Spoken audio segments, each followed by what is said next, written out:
Assalamualaikum warahmatullahi wabarakatuh. Kembali lagi kepada channel YouTube kali ini, Herlina Agustina. Untuk kali ini saya akan membahas sedikit pembahasan tentang munafik dan menjawab beberapa pertanyaan yang telah diberikan oleh teman-teman. Langsung saja, tidak banyak mukadimah. Pertanyaan pertama adalah, bagaimana pendapat Anda tentang orang yang melarang kemudian orang tersebut melakukannya? Apakah termasuk munafik? Tolong jelaskan dan serahkan dalilnya.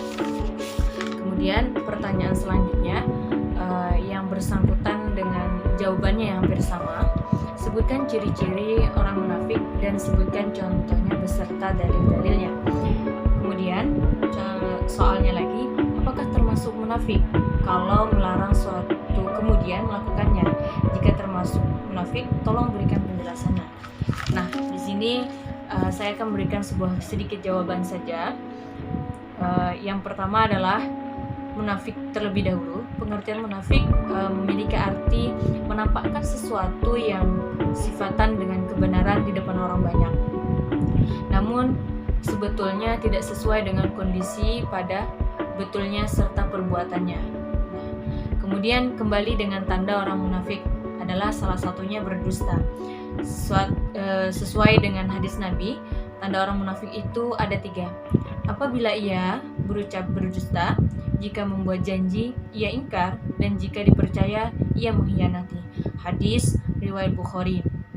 Nah, kemudian saya akan melengkapi dari hadis tersebut dari surah Al-Quran, surah An-Nahl ayat 91. Akan saya bacakan ayatnya. A'udzu billahi minasy syaithanir rajim. Bismillahirrahmanirrahim. Wa aufu bi ahdillahi idza ahadtum wa la tanqudul aymana ba'da tawkidiha wa qad ja'altumullaha 'alaykum kafila innallaha ya'lamu ma taf'alun. Yang artinya, dan tepatilah janji dengan Allah apabila kamu berjanji, dan janganlah kamu melanggar sumpah setelah diikrarkan, sedang kamu telah menjadikan Allah sebagai saksimu terhadap sumpah itu. Sungguhnya Allah mengetahui apa yang kamu perbuat. Maka dari itu, ketika orang yang sudah melarang akan suatu perbuatan kemudian dia sendiri mengingkarinya, maka itu termasuk bagian daripada orang-orang munafik. Kemudian saya lanjutkan dengan pertanyaan selanjutnya. Bagaimana pandangan kamu sifat orang munafik dalam kehidupan bermasyarakat? Tolong jelaskan. Nah, dalam kehidupan bermasyarakat, ketika ada orang yang bersifat munafik, mungkin di awal dalam masyarakat mereka mempercayai akan apa yang dia sampaikan, apa yang ia janjikan.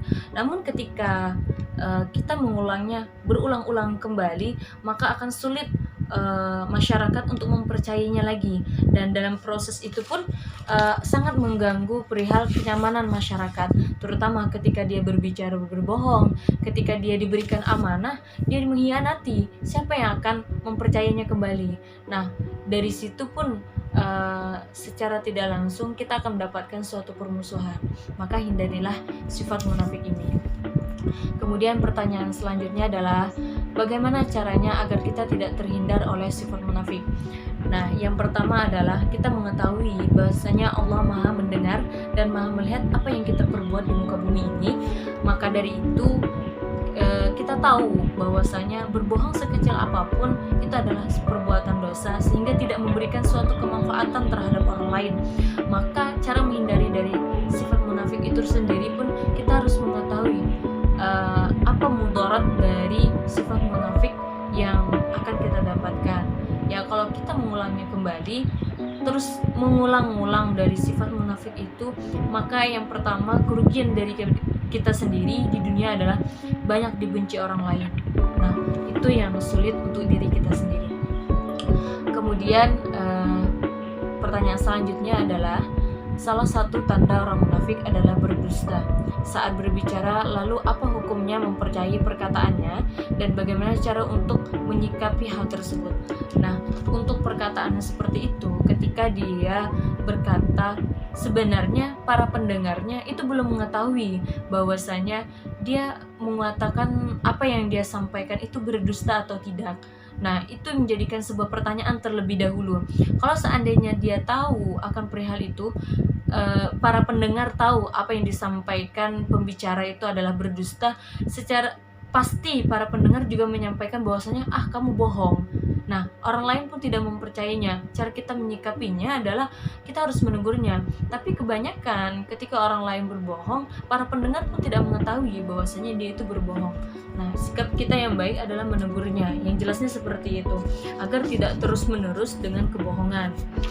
Selanjutnya, pertanyaannya adalah apa balasan dari Allah yang akan diterima oleh orang munafik? Nah, jawabannya saya akan bacakan di dalam surah An-Nisa ayat 145 sampai 147. Bismillahirrahmanirrahim. Innal munafiqina fid darkil asfali minan nar walan tajida lahum nasira إلا الذين تابوا وأصلحوا واعتصموا بالله وأخلصوا دينهم لله فأولئك مع المؤمنين وسوف يؤتي الله المؤمنين أجرا عظيما ما يفعل الله بعذابكم إن شكرتم وآمنتم وكان الله شاكرا عليما. Yang artinya, sungguh orang-orang munafik itu ditempatkan pada tingkatan yang paling bawah dari neraka, dan kamu tidak akan mendapat seorang penolong pun bagi mereka, kecuali orang-orang yang bertobat dan memperbaiki diri dan berpegang teguh pada agama Allah dengan tulus ikhlas menjalankan agama mereka karena Allah. Maka mereka itu bersama orang-orang yang beriman, dan kelak Allah akan memberikan pahala yang besar kepada orang-orang yang beriman. Allah tidak akan menyiksamu jika kamu bersyukur dan beriman, dan Allah Maha mensyukuri, Maha mengetahui. Nah, itulah dalil yang menjelaskan tentang balasan orang yang sudah melakukan perbuatan munafik. Selanjutnya saya akan membacakan pertanyaan lagi. Bagaimana pendapat Anda tentang seorang yang hari ini berkata, besok berkata A, dan besok berkata B, dan bagaimana kita menyikapinya seorang tersebut? Nah, kembali ke pertanyaan sebelumnya tadi, bagaimana kita menyikapinya? Kita harus mengetahui dulu kebenaran sebenarnya. Mungkin dia menyampaikan satu A seperti ini, kabarnya seperti ini. Besok dia menyampaikan kabar yang sama dengan berita yang disampaikan, tapi sudah berbeda apa yang disampaikan hari sebelumnya gitu. Nah, maka tugas kita adalah menyampaikan bahwa mencari tahu apa kebenaran sebenarnya. Namun ketika kita sudah mendapatkan suatu kebenarannya, maka kita akan kembali sampaikan kepada dia bahwa yang benar itu seperti ini, agar kita mendapati penyikapan cara menyikapinya juga baik, dan yang telah menyampaikan sebelumnya pun tidak merasa tersinggung apa yang telah dia sampaikan. Nah, seperti itu. Kemudian pertanyaan selanjutnya adalah bagaimana kita bisa tahu orang itu munafik atau tidak, dan sebutkan tanda-tanda orang munafik. Berikan penjelasan tanda munafik tersebut. Nah, tadi di awal juga sudah hampir bersangkutan dengan pertanyaan yang pertama adalah tanda orang munafik. Yang pertama adalah ketika berucap dia berdusta. Misal dia menyampaikan bahwa si A itu loh seperti ini. Nah, kita belum tahu sebenarnya, maka kita harus mencarikan kebenaran agar apa, tidak ada juga rasa sifat suuzon kita terhadap apa yang telah disampaikan tadi, apakah dia benar berdusta ataupun tidak. Karena kita tidak tahu apa yang dia sampaikan itu benar ataupun dusta, maka tugas kita adalah mencari kebenaran tersebut. Sama pun dengan yang lainnya, dia janji jam segini sekian, jadi ketika dia berjanji, dia sendiri yang mengingkari. Nanti jam 1 kita ngerjain tugas ya, jangan lupa tepat waktu. Nah, akhirnya yang memberikan sebuah janji namun dia tidak hadir gitu. Nah itu adalah salah satu bagian daripada tanda-tanda orang munafik. Nah, ketika dia diberikan amanah dia malah mengkhianati, maka itulah saya rasa teman-teman pun tahu bagaimana contoh-contoh perihal tanda-tanda orang-orang munafik itu. Kemudian pertanyaan selanjutnya adalah, jika kita mengetahui bahwa orang yang ada di sekitar kita adalah orang-orang munafik, bagaimana kita menyikapi perihal itu?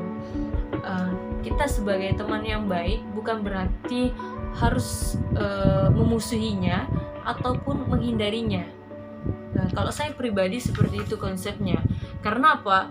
Ketika kita menghindari atau memusuhinya dengan sifat-sifat munafik di antara orang sekitar kita, otomatis kita terus membiarkan perbuatan yang dia lakukan sehingga mampu membuat mudarat terhadap orang banyak.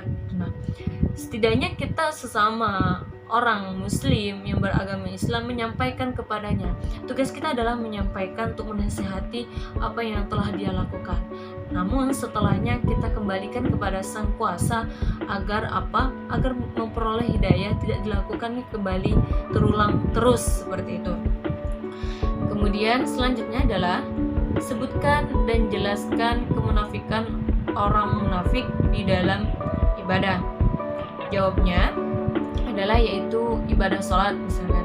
Sebagian sesuai dengan hadis Rasulullah, 2 sholat yang paling berat lagi munafik adalah sholat subuh. Nah, kebanyakan sholat subuh itu berat sekali orang melakukannya. Karena apa? Mungkin faktor ngantuk dan lain sebagainya. Dan itu bukan kebanyakan hari ini seperti itu.